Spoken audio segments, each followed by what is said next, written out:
नमस्कार दोस्तों, voice of Jhabua में आपका स्वागत है। आज हम आपको ऐसी शख्सियत से मिलाने जा रहे हैं जिन्होंने भील सेना संगठन की स्थापना की, भील सेना सुप्रीमो शंकर बामनिया जी से। आइए हम बात करते हैं।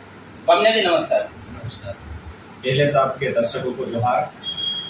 सवाल है आपसे, आपने आदिवासी समाज के उत्थान के लिए यस संगठन का गठन किया है, तो क्या उद्देश्य क्या है इसका? देखिए, पहले तो हम लोगों ने सामाजिक कार्य में काफ़ी संगठनों के साथ भी कार्य किया, राजनीतिक दलों के साथ भी काम किया, लेकिन हम लोगों को ऐसा लगा कि समाज के अंदर एक संगठन बनाकर काम करना चाहिए ताकि लोग ये कहें कि सामाजिक संगठन के माध्यम से कुछ अपन अपने समाज को अच्छा कार्य कर सके।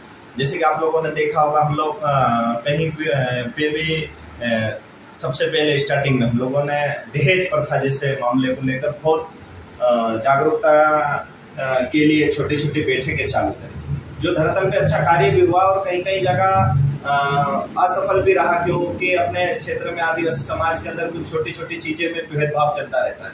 और दूसरा, हम लोगों ने संगठन के माध्यम से एक उद्देश्य बनाया कि जो शिक्षा का स्तर है, आज अलीराजपुर जिले का 34% शिक्षा का स्तर है, अन्य जिलों में भी काफ़ी अच्छा शिक्षा का स्तर है, लेकिन अलीराजपुर जिले में ही क्यों कम है। तो उस पर भी हम लोगों ने विचार मंथन करके शिक्षा पे फोकस किया कि ज़्यादा से ज़्यादा जो गुजरात जा रहे हैं या कहीं पर भी मजदूरी कर रहे हैं, गरीब बच्चे हैं जो भी, उनको कैसे हम शिक्षा में ला सकें, उस विषय पर हमने विशेषकर ध्यान दिया। पलायन पर बात करने के लिए और आदिवासी समाज के ऊपर बात करने के लिए तो हजारों संगठन बने हैं।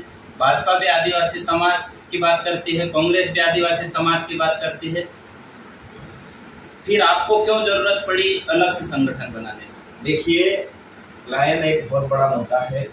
जिस प्रकार से आज आप देखिए, मध्य प्रदेश के अंदर तमाम प्रकार की सरकारें आई है, तमाम पार्टियों की जिन्होंने राज किया है, लेकिन आज भी जो विकास होना था, आज झाबुआ हो, अलीराजपुर हो, जो ट्राइबल बेल्ट आदिवासियों के लिए जो विकास होना था वो नहीं हो पा रहा। धरातल पे कागजों में जो बनकर योजना रह जाती है, बड़ी बड़ी घोषणा हो जाती है। जिस प्रकार मैं आपको बता दूं, क्योंकि आज अलीराजपुर जिले के अंदर ही नहीं, कई हमारे जिलों के अंदर जहां ट्राइबल आदिवासी लोग रहते हैं, जो गुजरात, राजस्थान, महाराष्ट्र, तमाम राज्य में जाकर मजदूरी करते हैं, कहीं न कहीं उन लोगों को रोजगार यहाँ पर नहीं मिल रहा होगा, या शासन उनको सही प्रकार लाभ नहीं दे पा रही है, या शासन की योजना का लाभ नहीं मिल रहा, तभी लोग बाहर जाते हैं। ऐसा ही कोई भी व्यक्ति नहीं जाता है। तो सरकार की भी, या सरकार के अंदर जो बैठे उनकी भी कहीं न कहीं आदिवासियों को जो रोजगार देना चाहिए वो नहीं दे पा रहे और विफल हो रही है। अभी निवेश क्षेत्र को लेके विरोध चल रहा है। कुछ लोगों का सोशल मीडिया के माध्यम से ये भी कहना है कि अगर निवेश क्षेत्र के लिए जमीन अधिग्रहित नहीं की जाएगी और यहाँ पे उद्योग नहीं डलेंगे तो पलायन कैसे रुकेगा? इस पे क्या कहना चाहोगे? देखिए, निवेश के नाम पर, जैसे आप लोगों को भी पता है, कहीं पर भी हमारे आदिवासी समाज के जो हमारे पुरखों ने जो जमीन बचा के रखी थी, जो हमारे गाय भैंस रहते हैं उनको चारने के लिए रहता है, या अन्य भी जो हमारे कार्यक्रम रहते हैं सामाजिक आदिवासी जो पुरखों ने कार्य दिए है, उसके लिए जो सरकार अपना एक सरकारी जमीन के माध्यम से नए नियम लाकर कह देती कि यह सरकार की जमीन है, फलाना है। मैं एक निवेश के ऊपर ये कहना चाहता हूँ कि अगर आप देखिए रतलाम के अंदर या मेघनगर के अंदर, पीथमपुर के अंदर, जहाँ जहाँ बड़ी बड़ी फैक्ट्रियाँ लगी है, आप बताइए वहाँ कितने लोगों को रोजगार मिला है? वहाँ पर बाहर के लोग जो मजदूरी कर रहे हैं या बाहर के लोग वहाँ का रोजगार का लाभ ले रहे हैं। वहाँ के लोकली जितने भी आदिवासी समाज के लोग रहते हैं या जिनकी भी निवेश के क्षेत्र में जमीनें जाती, वहाँ पर आज भी उन लोगों को रोजगार नहीं मिला, आज भी दर दर भटक रहे हैं। वहाँ के जो शिक्षा का स्तर हो, जिस प्रकार फैक्ट्रियाँ लगती तो बड़ी बड़ी बातें बता देते कि हम लोग यहाँ पर बड़ी फैक्ट्रियाँ लगाएंगे, उसका जो होगा तो यहाँ के बच्चों को पढ़ाएंगे, फलाना करेंगे, लेकिन वैसा कुछ भी नहीं होता है। वहाँ पर सीधा सीधा बाहर के जितने भी लोग जो फैक्ट्रियाँ लगाते, बड़े बड़े उद्योगपति रहते हैं, वो उन लोगों का कार्य हो जाता है। जो शासन में मंत्री रहते हैं या जो जहाँ के जनप्रतिनिधि रहते हैं, उन लोगों का कार्य हो जाता है, लेकिन जिनकी जमीन जाती है उनका आज तक कभी भला नहीं हो पाया है और ना होगा। और हम तो चाहते हैं, आपके चैनल के माध्यम से मैं तो स्पष्ट कह रहा कि निवेश क्षेत्र निरस्त होना चाहिए, क्योंकि हम लोग क्यों दें यहाँ पर, जबकि अगर हम लोगों की जमीन हमारे पुरखों ने जब विरासत में दिया गया है, अगर वो लोग जो बची कुची जमीन भी अगर हमसे छीन लेंगे तो हमारे आदिवासी भाई बहन कहाँ जाएंगे? यही मेरा आप लोगों से कहना है, तो चैनल के माध्यम से। आदिवासी समाज में अनेक प्रकार की जनजातियां हैं, जातियों में बटा हुआ है।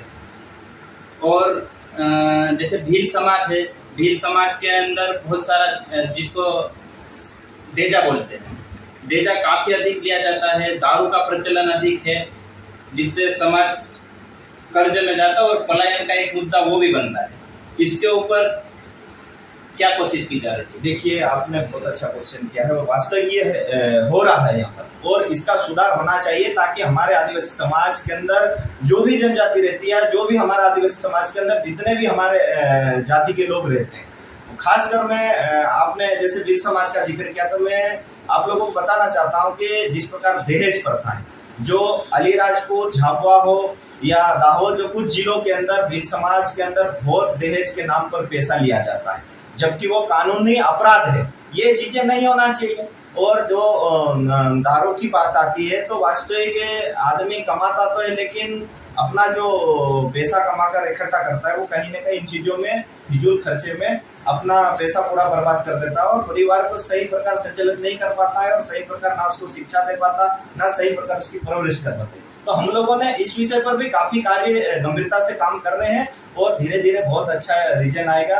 और जितने भी अन्य समाज है उनको भी हम लोग देखते हैं, और जहाँ पर भी हमारी सभा रहती है या बैठक रहती है, हम लोग बताते हैं कि आज जो भी समाज है, चाहे आप बारेला ले लो, भटिया समाज ले लो, भील समाज, मिलाला समाज ले लो, या अन्य जो भी जातियां हैं, जिस अपने क्षेत्र की बात कर रहा, मैं अलीराजपुर झाबा की बात कर रहा, तो उन लोगों को ये बताता है कि उन लोगों को देखकर भी हम लोगों को हमारे समाज के अंदर परिवर्तन लाना चाहिए। ये आप और हम सबकी जवाबदारी है, क्योंकि जो समाज जिस प्रकार अंधकार की ओर जा रहा है, तो उसको हमें वापस कैसे लाया जाए, ये हम सबकी जवाबदारी है। हम लोग उसी विषय पर काम कर रहे हैं, और आने वाले समय में बहुत अच्छा रिजल्ट मिलेगा। और आदिवासी समाज के अंदर जो अनेक कुरीतियां चल रही है, वो धीरे धीरे हम लोग इसको समाप्त करने का प्रयास कर रहे हैं। मध्य प्रदेश में एक सोशल मीडिया पे एक पोस्ट वायरल हो रही है, और काफी लोगों ने इसका विरोध भी किया, पटवारी फर्जीवाड़ा। जी, क्या कहना चाहोगे? देखिए, हमेशा सरकार पहले तो वैकेंसी निकालती है, उसके बाद भर्ती करवाती है, एग्जामें होती है, उसके बाद उसका रिजल्ट भी घोषित हो जाता है। लेकिन कुछ ही समय बाद, चाहे 1 महीना हो, 2 महीने बाद कह देती कि वहां पर भ्रष्टाचार हो गया, पेपर लीक हो गया। तो कहीं ना कहीं सरकार की मंशा ये है कि किसी भी व्यक्ति को रोजगार देने चाहती नहीं है सरकार, तो वो नए नए हथकंडे अपनाकर हमारे जितने भी बेरोजगार युवा है उनको ऐसा प्रलोभन देती है कि आपको नौकरी मिल जाएगी, या आपने इसमें एग्जाम दिया तो आपका कार्य हो जाएगा। अब ये बताइए, जिस प्रकार फर्जीवाड़ा होता तो उस समय शासन और खुफिया एजेंसी कहाँ जाती भाई? और जैसे ये सारे रिजल्ट घोषित होने के बाद उस समय ब्रेक लगा दिया जाता कि इसके अंदर फर्जीवाड़ा हो। कहीं ना कहीं इसमें पूरी तरह शासन और सरकार के अंदर जो बैठे हुए लोग वो लिप्त है, और उनके ऊपर सख्ती से कार्रवाई होना चाहिए ताकि बच्चों का भविष्य नहीं खराब हो। अलीराजपुर जिले की अगर हम बात करें, तो नर्मदा किनारे बसे गांव काफ़ी विस्थापित भी हुए हैं, और फिर भी ट्राइबल सब प्लान का जो पैसा आता है, उसके बावजूद भी वहाँ मूलभूत सुविधाएं जो होना चाहिए देखने को नहीं मिलती है। रोड की व्यवस्था नहीं है, स्कूलें नहीं है, सड़कें नहीं है, बिजली नहीं है। क्या कहना चाहोगे? देखिए, नर्मदा घाटी के नाम पर या नर्मदा परियोजना जो सरदार सरोवर डैम बना है, आपने देखा होगा जब से ये कार्य चालू हुआ तब से करोड़ों रुपए का घोटाला हुआ है। और जिस प्रकार से जो आदिवासियों को स्थापित दूसरे एरिया में किया गया है, वहाँ पर भी उनको मूलभूत सुविधा नहीं मिल पाई है। और जैसे आपने देखा होगा, वहाँ पर आज भी हम लोग भी जाते हैं, आज भी वहाँ पर लोग रह रहे हैं, उनकी इस कदर कंडीशन खराब है कि वो जी रहे हैं कि मर रहे हैं। तो मैं आप लोगों के माध्यम से ये कहना चाहूँगा कि जो आने वाला समय है उनके लिए बहुत ही भयानक रहेगा, क्योंकि शासन ने तो उन लोगों को कह दिया कि हम लोग आपको सारी सुविधा दे रहे हैं, यहाँ से स्थापित करके दूसरे एरिया में जमीन दे रहे हैं, आपको जो भी आपका जो पैसा बनता था हम लोग दे रहे हैं। लेकिन ऐसा नहीं हो रहा। कहीं सामाजिक संगठन कार्य करते और धरने पर बैठ जाते हैं, तो जाके थोड़ा बहुत सरकार होश में आती है और थोड़ा बहुत उनको दे देती है। उसके बाद आपने ये भी देखा होगा कि जिस प्रकार से नर्मदा परियोजना या सरदार सरोवर का जो पानी का उपयोग गुजरात सरकार कर रही है, जबकि मध्य प्रदेश के अलीराजपुर जिले हो, बड़वानी जिले हो, जो तमाम जिले के आदिवासियों की जमीन चली गई।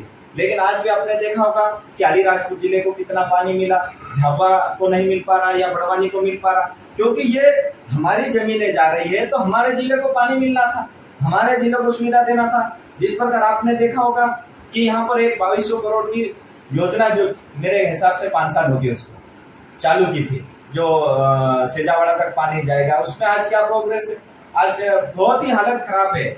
आज ये सिर्फ योजना बना देते हैं। जिस प्रकार सरदार सरोवर के नाम पर जो लाखों करोड़ों रुपया है वो सिर्फ कागजों पर, ये जो भी सरकारें हैं वो अपना जितने भी लीडरशिप रहते हैं या तो वो उनके हिसाब से क्या कर लेते हैं, या जनता तक तो पैसा जा नहीं रहा है। और जो सुविधा देने की बात करते हैं, शिक्षा देने की बात करते हैं, रोड देने की बात करते हैं, वहाँ आज कुछ भी नहीं है। आज भी वो लोग देश आजाद हुआ है या नहीं हुआ उस प्रकार जी रहे हैं।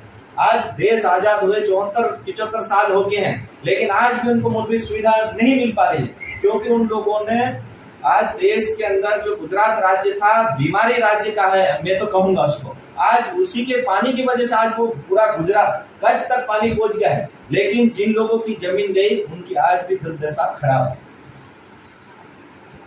सिस्टम सुधारने के लिए, व्यवस्था सुधारने के लिए क्या भीलसेना संगठन सिस्टम में घुसने के लिए राजनीति में आएगा? देखिए, हम लोग सुरक्षा प्रणाली जो राजस्थान परिवार के आधार पे जो कार्य चल रहा है, कहीं ना कहीं मध्य प्रदेश के अंदर भी उसका असर होगा। और हम लोग चाहते हैं कि जिस प्रकार जो राजनीतिक दल है कई सालों से यहाँ पर राज कर रहे हैं, लेकिन फिर भी आदिवासियों का उत्थान नहीं कर पा रहे, आदिवासियों का भला नहीं कर पा रहे, तो हम लोगों को सारे सामाजिक संगठनों में, मेरी बात भीलसेना संगठन की बात नहीं कर रहा, मैं तमाम आदिवासी सामाजिक संगठन और तमाम लोगों से मैं ये अपील करता हूँ कि आपका खुद का नेतृत्व करके लोकसभा, विधानसभा और राज्यसभा में भेजना चाहिए, ताकि जो आपकी वास्तविक आवाज है वो आप लोकसभा, विधानसभा तक उठा पाओगे। ये मैं ये नहीं कहूंगा कि आप राजनीति के अंदर जितने भी जो भी पार्टियां हैं उनके अंदर जो 47 सीटें वो आदिवासी समाज से ही जाते हैं, लेकिन कहीं ना कहीं वो पार्टियों के अंदर बंधे हुए हैं, पार्टी की कुछ गाइडलाइन रहती है तो वो आदिवासियों को खुद की आवाज नहीं उठा पाते या हमारे समाज की आवाज नहीं उठा पाते हैं। तो स्वतंत्र नेतृत्व करने के लिए हमारे लोगों को भेजना चाहिए, ये मेरा मानना है। और वास्तविक मध्य प्रदेश के जो 2023 का चुनाव है या 24 का, उसमें बिल्कुल आपको अच्छा परिणाम मिलेगा और आदिवासी समाज का नया नेतृत्व मेरे हिसाब से बिल्कुल पहुंचेंगे वहां। और कुछ मांगों को लेके बीजेपी को समर्थन दिया था, तो आपकी मांगे पूरी हुई? देखिए, उस समय हमारे संगठन के लोगों ने कुछ बिंदु पर चर्चा करके उनके लिए कार्य किया था, लेकिन सरकार को आप जानते हो हमेशा बेवकूफ बनाने का कार्य करते हैं। और अब हम लोग या हमारे लोग अब इनके बहकावे में आने वाले नहीं हैं। हम लोगों ने ठान लिया कि हमारा स्वतंत्र नेतृत्व होगा तो ही हम लोग हमारे समाज को आगे की ओर ले जा सकते। मतलब वादा खिलाफी हुई है? हाँ, बिल्कुल बिल्कुल हुई, क्यों नहीं हुई। वो जो सच्चाई है जो भी है उसमें कोई गलत नहीं है। जिस प्रकार सरकार के लोग कहते थे कि आपके समाज को हम लोग ये देंगे, या आपके आदिवासी समाज के अंदर जो हम लोगों ने मेडिकल कॉलेज की बात करती थी झापा लीरजपुर में, कहीं पर भी देने का, हमारे आदिवासी समाज के धर्मशाला बनना चाहिए। सर्व समाज जितने भी समाज है, चाहे आप मार्केट के जितने भी समाज रहते हैं उनका धर्मशाला, मतलब हमारे आदिवासी समाज का झापा लीरजपुर में जो लोग जा रहे हैं, मजदूर जाते कहीं पे, तो एक धर्मशाला होना चाहिए। हम लोगों ने मांग करी थी हॉस्टलों में भी अच्छी सुविधा दे या हॉस्टल अलग से और दिया जाए समाज के लिए, वो भी नहीं कर पाए। तो हम लोग तो ये आप लोगों के माध्यम से स्पष्ट करें कि हमारे आदिवासी समाज को स्वतंत्र होना चाहिए।